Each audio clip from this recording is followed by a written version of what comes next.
Práctica 2 de máquinas eléctricas en la asignatura Utilización de la energía eléctrica para el grado en Ingeniería de la Energía. Los objetivos de esta práctica son principalmente familiarizarse con los motores eléctricos de inducción de tipo de jaula de ardilla, realizar el montaje de los principales ensayos para la caracterización de los mismos y finalmente determinar los parámetros del circuito equivalente del motor.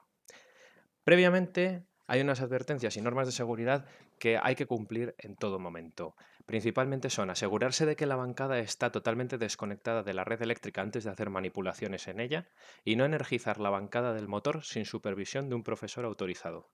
También hay que tener en cuenta no superar los parámetros nominales de la placa de características del motor y tener especial cuidado con las partes rotativas durante el funcionamiento, especialmente en el eje libre, donde se nos pueden quedar atascados collares, pulseras o relojes. Por lo tanto, deberíamos de no llevar nada en las muñecas, así como el pelo recogido en caso de tenerlo largo. Bueno, este es el índice de contenido donde empezaremos presentando el equipamiento de la práctica. Por un lado, contaremos con una fuente de alimentación de tensión regulable, una máquina eléctrica asíncrona de jaula de ardilla, que es la que vamos a ensayar, un multímetro, un analizador de redes y un tacómetro para medir la velocidad. La fuente de alimentación es esta que están viendo aquí, donde hay un interruptor principal que acciona toda la bancada en tensión, una puesta a tierra y el botón Start para empezar, y la zona de regulación de tensión que es toda esta de aquí. Con la ruleta regularíamos entre 0 y 430 voltios y para empezar deberíamos de subir el interruptor principal que daría tensión a toda la bancada. Después, con las opciones A y B, tendríamos distintas formas de alimentar la bancada.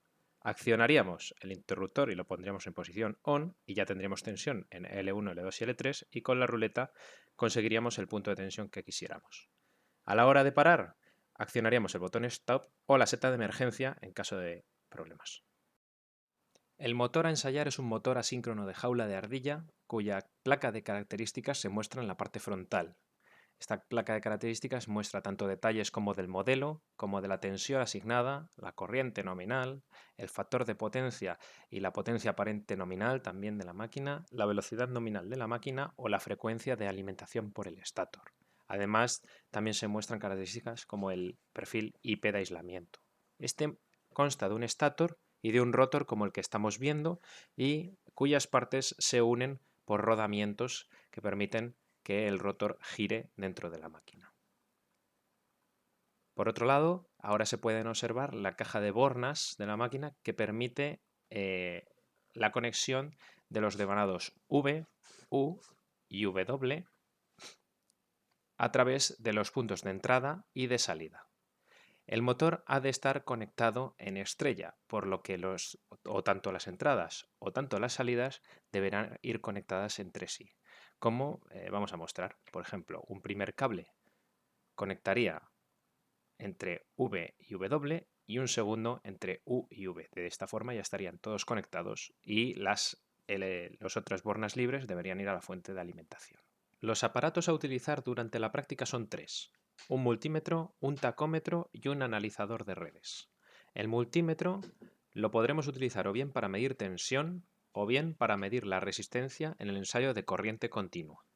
Después, el tacómetro emite una luz que permite medir la velocidad del eje apuntando al eje en la pegatina como estamos viendo. Y finalmente, el analizador de redes puede medir tanto tensión como corriente, potencia activa, potencia reactiva, el factor de potencia y la frecuencia. A su vez, el botón V nos permitirá medir o cambiar la escala de tensión, el A-Range nos permitirá cambiarla de corriente y para medir la forma de conexión podremos cambiarla con el botón Wiring observando en las formas de conexión en la parte trasera del analizador. El botón Start sirve para medir energía, así que no lo tocaremos en esta práctica puesto que no es el objetivo. Finalmente, las formas de conectar el analizador se conectan con el N, V1 y V2 para tensión y las pinzas amperimétricas canal 1 y canal 2 para medir corriente. La máquina eléctrica previamente presentada tiene el siguiente esquema eléctrico monofásico equivalente. Este esquema monofásico equivalente se irá parametrizando de izquierda a derecha. Por un lado, en el ensayo de corriente continua, parametrizaremos la resistencia del cobre del estator. Después, en el eje libre, llegaremos hasta la reactancia magnetizante del estator y finalmente en el eje bloqueado se parametrizarán los parámetros del rotor equivalentes al estator.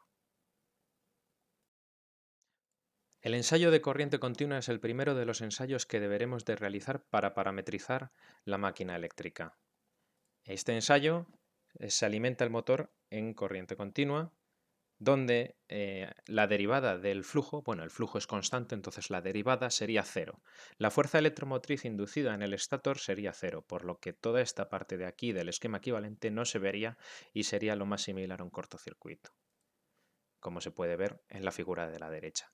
Y sin embargo, como la frecuencia de esta onda de continua es cero, la reactancia también se puede modelar como un cortocircuito, donde se vería únicamente la resistencia de cobre del estator, modelada pues aplicando la ley de Ohm, como se puede ver aquí.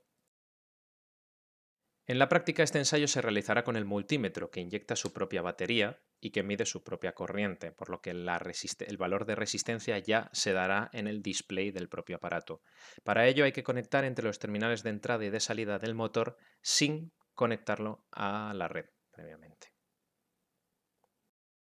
Como hemos dicho anteriormente, para medir los arrollamientos del estator utilizaremos un multímetro en función ohmios y para ello también necesitaremos dos cables, uno conectado en función ohmios o en tensión, ahí lo podemos ver, y el otro irá al común.